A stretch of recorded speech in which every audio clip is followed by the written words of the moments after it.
I'm just a massive fan of the whole Bourne series of films, and also of Paul's work, as well as Matt's.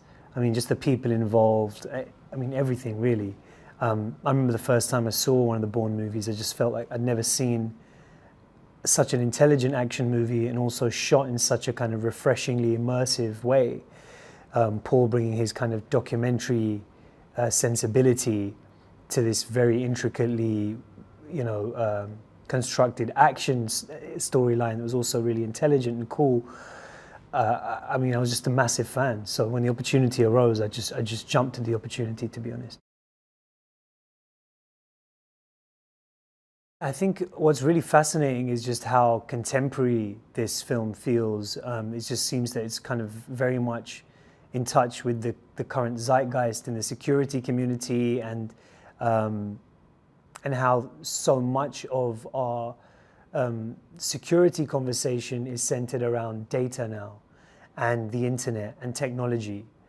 And I think that's something that Paul has really tried to capture in a way that both feels, very, very detailed and very real, but also in a way that's really quite accessible for people to kind of digest, but also then move forwards on this, really enjoyable, cool, action movie. It's interesting. I think in some senses, Aaron sees Dewey as a dinosaur and as someone from another time, someone whose time is up, really, and the future belongs to people like him who are trying to, move us forwards and empower and connect people rather than, constrain people, control people. But I think he also really does respect Dewey, and I think he's indebted to Dewey, because Dewey is someone who really believed in Aaron, who helped finance Aaron's company, we find out in the film.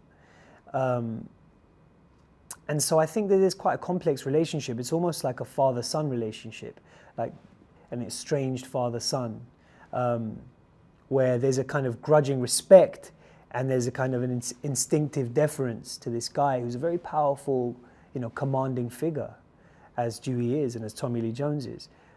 But also on the flip side, I think there's this voice in Aaron's head that says, why am I scared of this guy? Why do I respect this guy? Why am I instinctively deferential to this guy that maybe kind of stands for everything that I'm trying to get rid of in the world?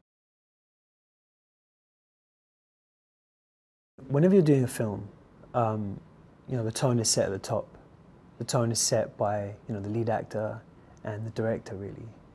And I don't think I can conceive of a nicer combination than Matt and Paul.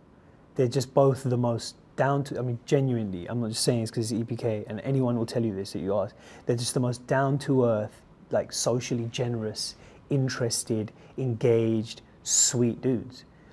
And I mean, I only met Matt like, a couple of times over dinner and that kind of stuff.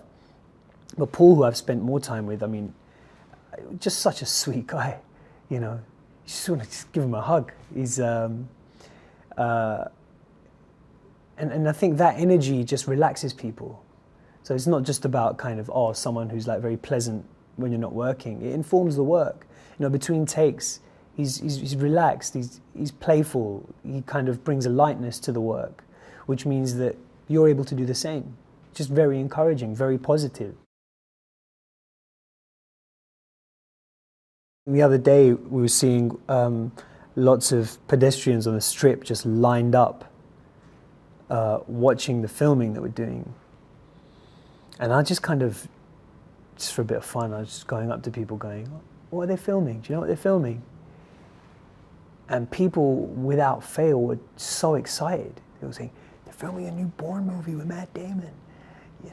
Have you seen the movies? Do you know the movies? I was like, yeah. And that's when I kind of realized people are really waiting for this one, which is a cool feeling. And you're right, I don't think they will be disappointed, because I think what Paul has crafted is a film that is not just entertaining and, you know, action-packed and intelligent, but it really speaks to now, you know, the times we're living in right now, these times of technological and economic and political turbulence, and how someone like Bourne navigates that world is different to how he navigated the world in the last film or the film before. So I think it's something that was, you know, grown with the times and moved with the times, and yeah, I think it would be pretty cool.